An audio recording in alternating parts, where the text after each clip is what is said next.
Hi guys, I'm back again today with another reaction video, and we're checking out the prophets in the Bible versus the Quran. Thought-provoking. So I'm intrigued when I saw this in the comments. I was like, I really actually want to see that. So before we do start, don't forget to subscribe, click the bell button, and let's go straight into today's video.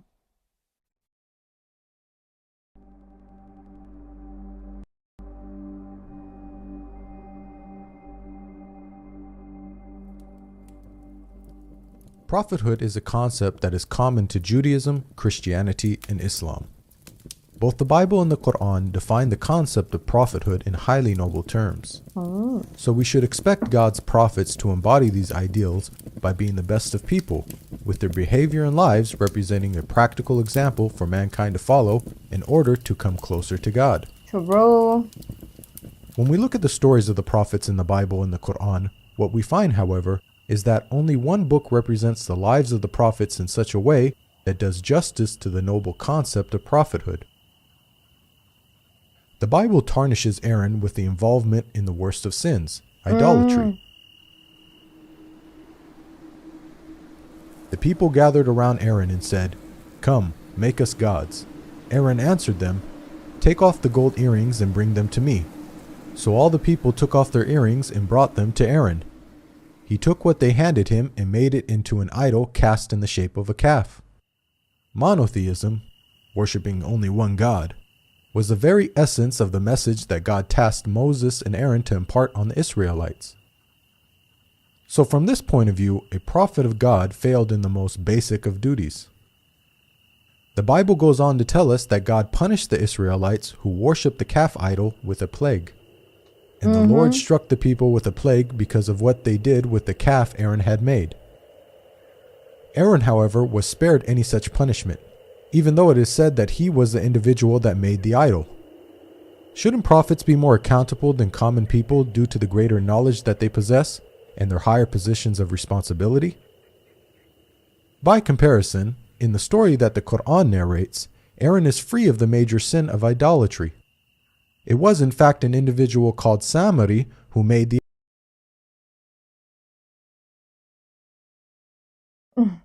idol. I don't know what that was. In the Quran, it says that Aaron even orders the Israelites to make the idol. Sin of idolatry. It was in fact an individual called Samari who made the idol. In the Quran, it says that Aaron even orders the Israelites not to worship the golden calf. Aaron did say to them, "My people, this calf is a test for you. Your Lord is the Lord of mercy, so follow me and obey my orders." We can see that the Quranic account not only presents Aaron in a manner that is befitting of a great prophet of God, but it also does not contain any of the inconsistencies present in the biblical narrative. Prophet David and the accusation of adultery. The Bible relates a story about David in which he is accused of committing some very serious sins. From the roof he saw a woman bathing. The woman was very beautiful, and David sent someone to find out about her. She, Bathsheba, came to him, and he slept with her. Then she went back home. The woman conceived and sent word to David saying, "I am pregnant." Bathsheba was married, and so when David found out she was pregnant with his child, instead of taking responsibility and publicly confessing his sins, he instead compounds his sins by having her husband killed. Oh, why would we have Perhaps this? even more strangely, God allegedly struck the child that was born from the adulterous relationship with a lethal illness. But because by doing this you have shown utter contempt for the Lord, the son born to you will die. This contradicts a basic principle of justice laid out in the Bible. Parents are not to be put to death for their children, nor children put to death for their parents. Each will die for their own sin. So according to Old Testament law, it was David and Bathsheba that both deserved death for their sins, not their innocent child. Such stories don't just reflect badly on David, they also portray God as being unjust. The Quran relates a similar story about David. However, unlike the Bible, he does not commit the sins of adultery and murder. Rather, he makes a mistake when judging a dispute between two parties and immediately repents. Then David realized that we had been testing him, so he asked his Lord for forgiveness, fell down on his knees, and repented. We forgave him, i.e., for his misdeed. His reward will be nearness to us, a good place to return to. The Qur'an not only rejects the accusation of adultery and murder, but it also portrays David in a noble light as someone who takes responsibility and seeks God's forgiveness for the smallest of mistakes. Prophet Noah and the accusation of drunkenness. The Bible tells us that after the great flood, one of the first things Noah did was to plant a vineyard and fall into a state of naked drunkenness. Noah, a man of the soil, proceeded to plant a vineyard. When he drank some of its wine, he became drunk, and they uncovered inside his tent.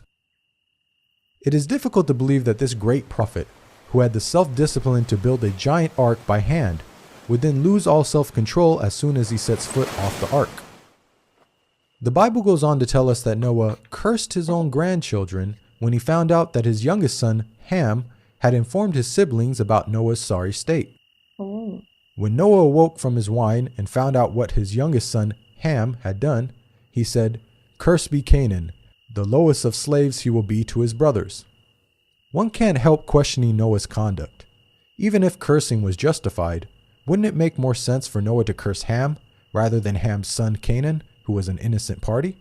The Qur'an paints a very different picture of Noah.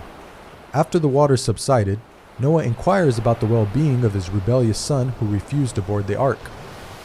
It sailed with him on waves like mountains, and Noah called out to his son, who stayed behind, "Come aboard with us, my son.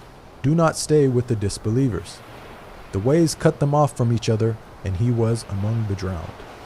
Noah called out to his Lord, saying, "My Lord, my son was one of my family, though your promise is true, and you are the most just of all judges." Again, notice the stark contrast with the biblical portrayal.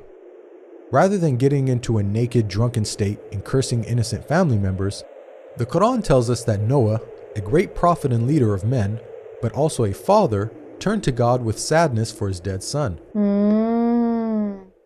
Job and his many alleged blasphemies. Yep. The story of Job in the Bible is one of a prophet being severely tested. The story begins with God highly praising Job for his righteousness. God says to Satan, "Have you considered my servant Job? There is no one on earth like him. He is blameless and upright, a man who fears God and shuns evil." Satan proceeds to challenge God, stating that the only reason Job is upright is because Job has a good life. Satan predicts that if God were to test Job properly, then Job would curse God. "But now stretch out your hand and strike his flesh and bones, and he will surely curse you to your face." God allows Satan to test Job, and once the trials commence, Job fails to remain patient and even goes so far as to blaspheme against God numerous times. "Then know that God has wronged me and drawn his net around me. I am innocent, but God denies me justice. It profits a man nothing when he tries to please God." Now, the way the story unfolds is highly problematic. There is the issue of a prophet of God committing blasphemy, one of the worst sins imaginable. Also, the Bible is alluding to Satan knowing more than God in this instance by correctly predicting what would happen. Recall I that know, God right? asserted that Job was a man who fears God and shuns evil. Satan challenged God by predicting that Job would blaspheme, and so Satan has proven God wrong. Can Satan, a limited and finite being, have more insight into Job than God, the creator and sustainer of the universe? What am I just discovering? This is a very good video to watch, because now I'm kind of like thinking, like, what the fudge? Like, why didn't I never questioned this story. I call them stories, sorry. When I was obviously reading them, or maybe I just didn't understand them as deep as this. So I never questioned them. But now to think of it, and as he's explaining, true, true. Like if I was a, interesting. I can't even give an example because it doesn't make sense, because it's God versus, it's like God and Satan. So my example will not make sense at all. But to come to think of it, Yeah. Why would God be wrong, right? Or not knowing? And Satan knows more. It's contradictory.